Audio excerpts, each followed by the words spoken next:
Less stress, more time, more money. Welcome to the Cashflow Contractor. Short. Happy Thanksgiving, Martin. Happy Thanksgiving to you, Khalil.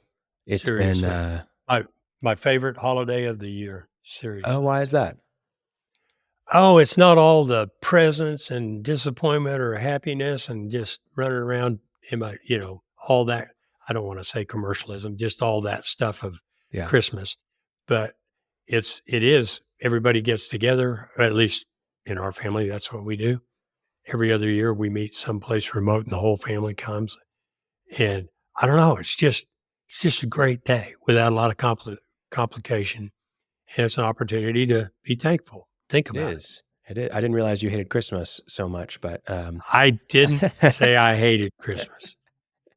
No, Thanksgiving is a great holiday. I'm not a fan of turkey, really ham either, but I do like all of the side dishes.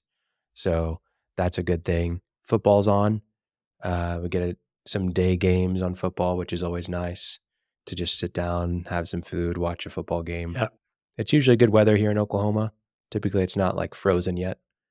It's a good holiday. But I always like gratitudes. I always, not even just on Thanksgiving, but in general, thinking about what we're grateful for, thinking about what we have. So much of life is your perspective can determine everything, whether you're happy, whether you're sad, whether you're hopeful, whether you are down in the dumps. And so just thinking about what you're grateful for is a great opportunity to reset, to think about what's important and what really matters in life and not be stressed out by things that you won't be thinking about in 20 years or on your deathbed. So, I like Thanksgiving. So what's something that you're thankful for, Martin? Oh, it's kind of pedestrian. I'd love to have something real clever and, poetic and people go, wow, but it's two things the most, my family and my health. I mean, those are foundational to everything else. The other thing that I really like is I'm in a position, what I do for a living, I get to help people.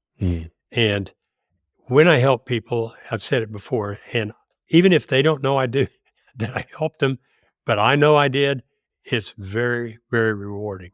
Yeah. And that's, so being able to do, the old saying, thanks God it's Friday. Well, it truly is. I told Diane this the other day. I said, thank God it's Monday.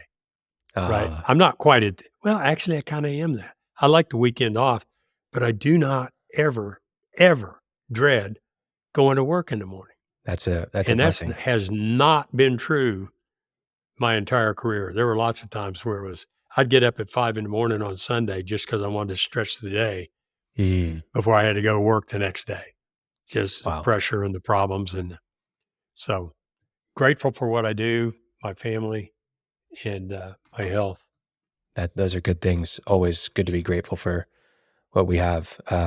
Absolutely, family and health. For me, I think something I'm thankful for is just community, the community of friendship and church and great peers, but even just this podcast, the community of listeners we have, and the opportunity to sit down with someone as wise as you every Thursday and record some episodes. So thankful for this show and everything that we've been able to do in the past 3 years with it.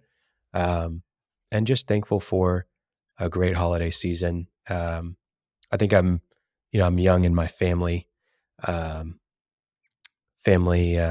trajectory. I don't even know what to say there, but I've got a young family, and it's really cool to have a young daughter. Mila's 2 now, and just to kind of see things through her eyes, how she is excited about a turkey or the leaves falling off of trees, or she wants to go out on the slide 103 times, not just 3 times, and how it's still fun on the 103rd time.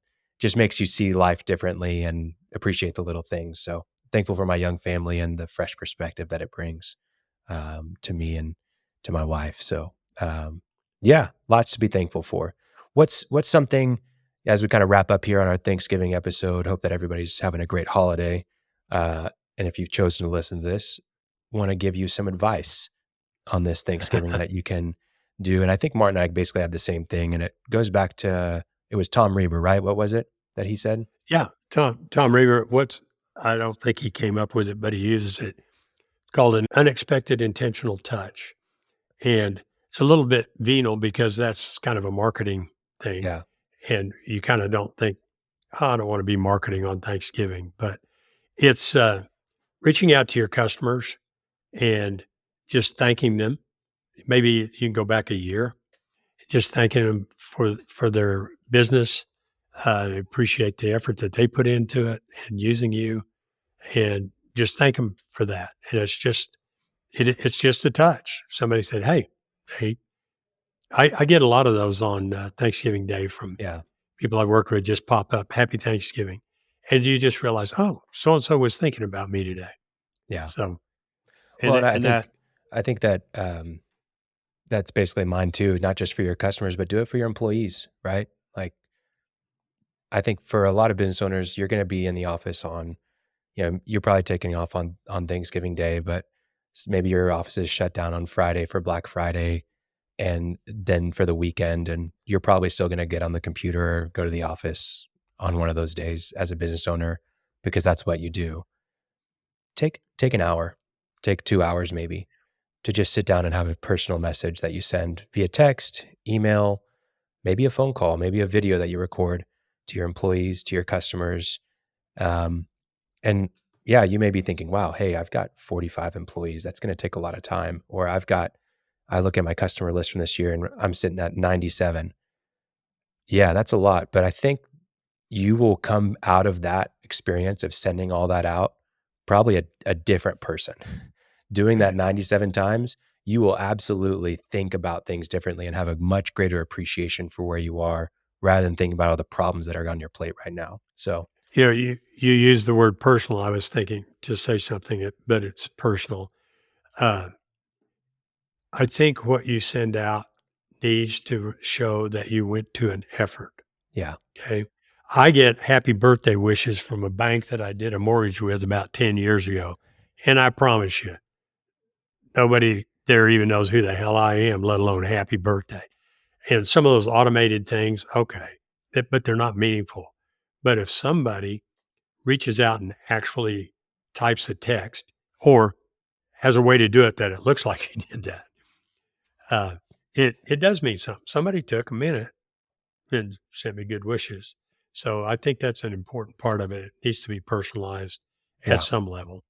Even if you use the same email, but you personalize it and you actually put some comment in there about, boy, I'm glad, it quit raining finally and we could get your job done. Happy Thanksgiving. Thank you for your patience and for using my company. Yeah. And they know that was to them, not to everybody. Absolutely. Yeah. I think you maybe do more damage sometimes when you just do the send all or reply all version of your unintentional or your unexpected intentional touch, UIT. That's what it was. UIT. Yeah. Well, cool. Well, happy Thanksgiving to you, Martin, to Diane and the rest of your family. Khalil. And Cashflow Contractors. Thanks for listening. Happy Thanksgiving to you. Have a wonderful holiday. And I hope that you get some rest, that you're grateful for where you're at in your life and in your business. And we'll see you on the next episode. Thanks for listening to The Cashflow Contractor. Check out our website in the show notes or visit thecashflowcontractor.com.